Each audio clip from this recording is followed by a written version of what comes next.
अल्पसंख्याक दर्जा मिळालेल्या शाळांना स्थगिती, मुख्यमंत्री देवेंद्र फडणवीसांचा स्थगितीचा आदेश।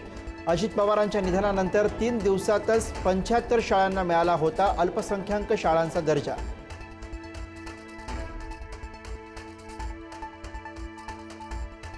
मुंबई पालिकेच्या सभागृहात विशेष सभेदरम्यान गोंधळ, महापौर रितू तावडे उशिरा आल्यानं विरोधक आक्रमक।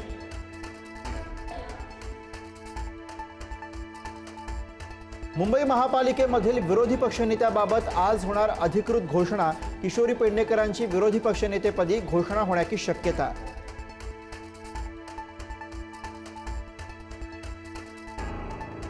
मंत्रालयातील लाच प्रकरणातील झिरवाळांच्या खात्यातील लिपिक राजेंद्र ढेरेंगेंच्या नाशिकच्या घरी झडती, एसीबीकडून महत्त्वाची कागदपत्र जप्त, चौकशीला वेग येण्याची शक्यता।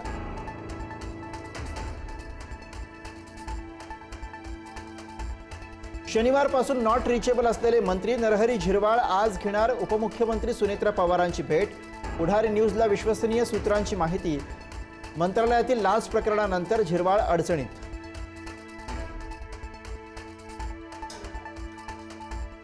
राष्ट्रवादीच्या आमदारांची आज संध्याकाळी मुंबईत बैठक, राष्ट्रवादी पक्ष विलीनीकरण तसंच राष्ट्रवादीच्या राष्ट्रीय अध्यक्षपदाबाबत बैठकीत चर्चेची शक्यता। उपमुख्यमंत्री सुनेत्रा पवारांच्या उपस्थितीमध्ये देवगिरीवर बैठकीचं आयोजन।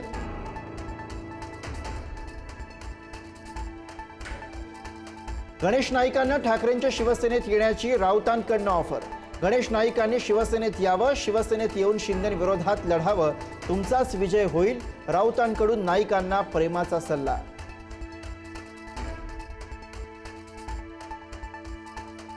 संभाजीनगरमध्ये अब्दुल सत्तारांच्या मंदिर दर्शनावर आक्षेप, सत्तारांनी शिवमंदिरामध्ये दर्शन घेतल्याने भाजप कार्यकर्ते आक्रमक, दर्शनानंतर भाजप कार्यकर्त्यांनी मंदिरात शिंपडलं गोमूत्र।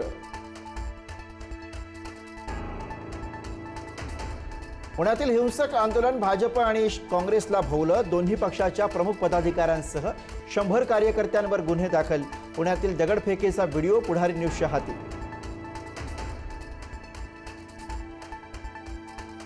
दहिसरमध्ये 1.5 वर्षाच्या चिमुकलीवर अत्याचार, पळवून नेऊन अत्याचार केल्याची माहिती समोर, एका आरोपीला पोलिसांनी केली अटक।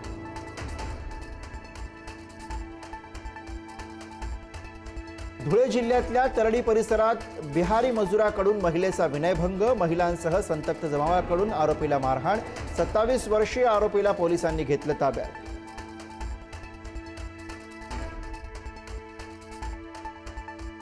गायरान परिसरात मेंढ्या आल्यानं झालेल्या वादातून हाणामारी, बीडच्या चोपड्याची वाडीमध्ये 4 घरांवर 30 जणांचा हल्ला, लाठ्याकाठ्यांनी मारहाण, 3 महिला जखमी।